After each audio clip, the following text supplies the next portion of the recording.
Xin chào các khán giả đang đến với Kỷ nguyên công nghiệp mới, một chương trình hoàn toàn mới của VTV9 Đài truyền hình Việt Nam.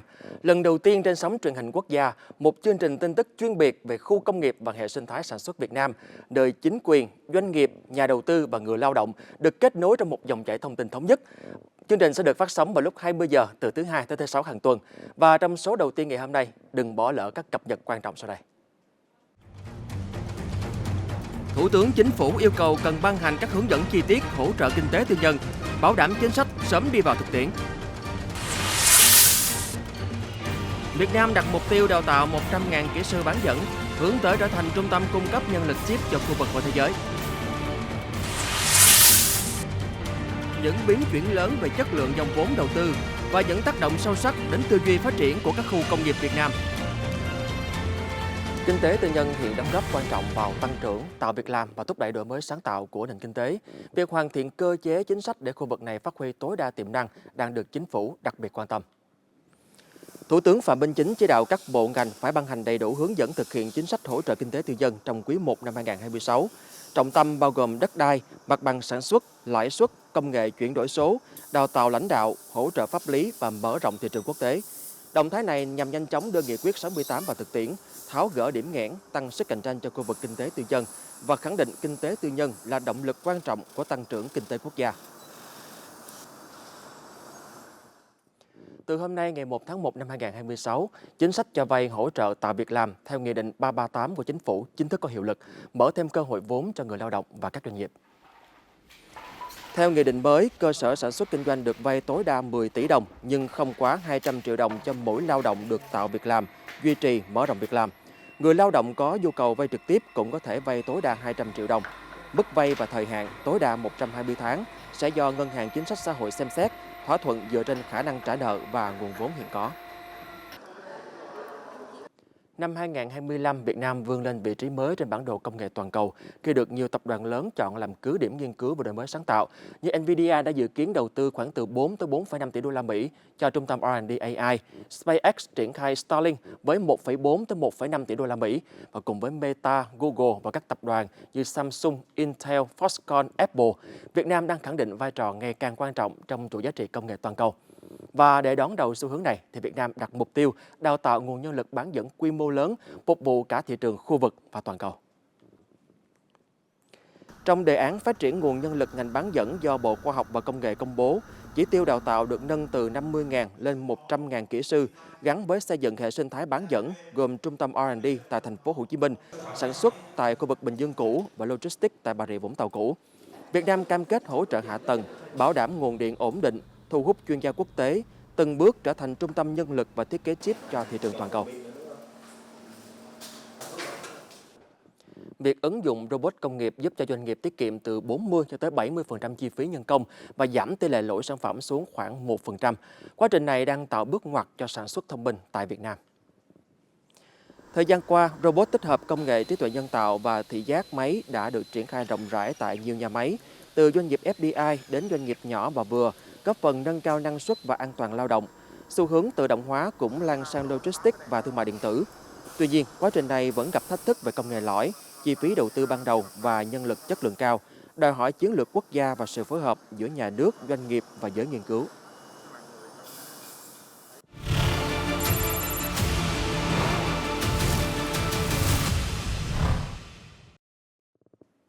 Thưa quý vị, 23,6 tỷ đô la Mỹ là số vốn đầu tư nước ngoài FDI được giải ngân trong 11 tháng đầu năm 2025. Đây là mức cao kỷ lục trong vòng 5 năm qua. Con số này không chỉ thể hiện sức hút của nền kinh tế Việt Nam, mà còn cho thấy niềm tin mạnh mẽ của các nhà đầu tư quốc tế. Và đằng sau con số ấy là những biến chuyển rất lớn về chất lượng dòng vốn đầu tư. Điều này tác động sâu sắc đến tư duy phát triển của các khu công nghiệp Việt Nam, buộc phải chuyển mình.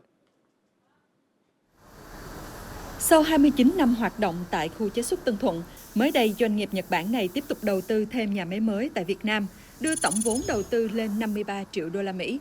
Nhà máy mới đi vào hoạt động với những yêu cầu khắt khe hơn về phát thải, bảo vệ môi trường và nguồn nhân lực chất lượng cao. Chúng tôi quyết định mở rộng đầu tư thêm nhà máy mới vì thành phố Hồ Chí Minh. Ngoài môi trường đầu tư thuận lợi, thì ở đây có nguồn nhân lực cao, đáp ứng được các yêu cầu công nghệ của chúng tôi. Dòng vốn đầu tư mới chất lượng đòi hỏi các khu công nghiệp cũng phải chuyển mình.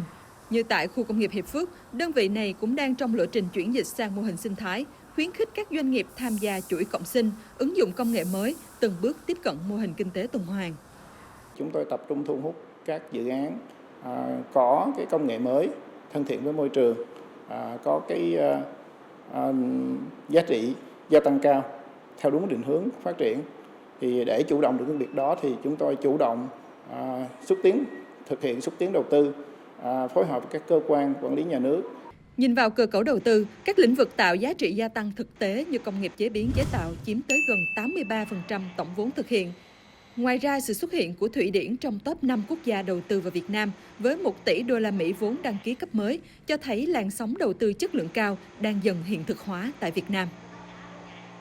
Họ đưa đến một cái việc thay đổi về chất lượng, đó là cái tư duy, việc phát triển các khu công nghiệp cũng thay đổi. Từ cái việc chú trọng về thu hút đầu tư thì bây giờ chúng ta cũng sẽ làm sao kiến tạo được một cái nền tảng sản xuất cho cái việc phát triển các khu công nghiệp mới theo cái hướng là tạo ra giá trị cao và phát triển bền vững. Việc mở rộng thành phố Hồ Chí Minh là nền tảng để phát triển toàn diện từ khu công nghiệp, nguồn nhân lực chất lượng cao đến hệ thống cảng nước sâu ở phía Nam. Dưới góc độ nhà đầu tư, đây là tín hiệu tích cực cho nền kinh tế Việt Nam và việc đầu tư và kinh doanh tại đây sẽ thuận tiện và hiệu quả hơn nhiều. Với những chuyển biến mới, Việt Nam được kỳ vọng sẽ tiếp tục là điểm đến hấp dẫn cho các nhà đầu tư quốc tế, với số vốn đăng ký dự báo có thể tiệm cận hoặc vượt mốc 38 đến 40 tỷ đô la Mỹ trong năm 2026.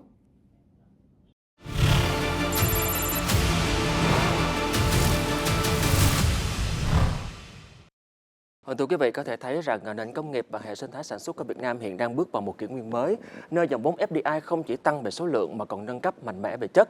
Tuy nhiên, làm sao để Việt Nam có thể đón nhận được cơ hội này và tăng sức cạnh tranh, đặc biệt là trong bối cảnh vừa sáp nhập tỉnh thành và trước các biến động diễn ra trên toàn cầu? Hãy cùng lắng nghe các ý kiến từ bà Nguyễn Thị Kim Khánh, Tổng Giám đốc Cổng Thông tin Khu công nghiệp Việt Nam. Xin được chào bà.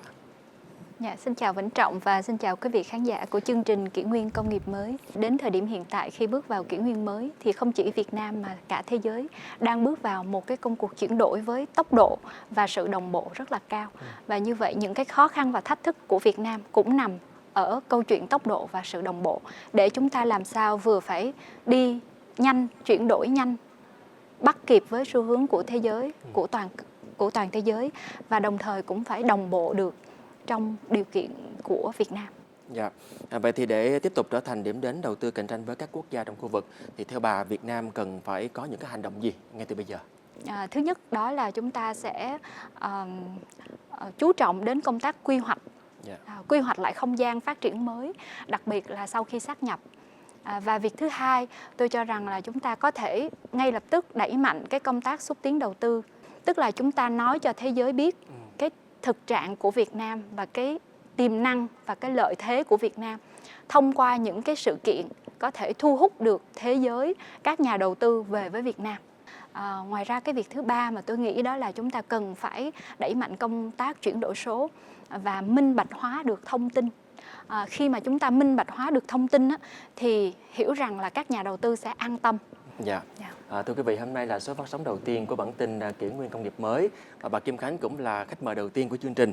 Vậy thì bà kỳ vọng chương trình sẽ có những cái đóng góp gì trong việc thông tin truyền thông vì một nền công nghiệp Việt Nam tự lực tự cường ạ? Trước hết thì vai trò của thông tin và truyền thông trong giai đoạn này là rất là quan trọng.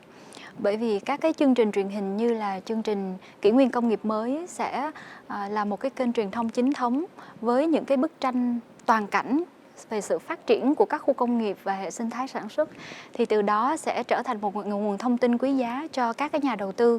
Và tôi cũng kỳ vọng là chương trình này cũng sẽ đến được với cái thế hệ trẻ, là những cái lực lượng lao động tương lai của ngành.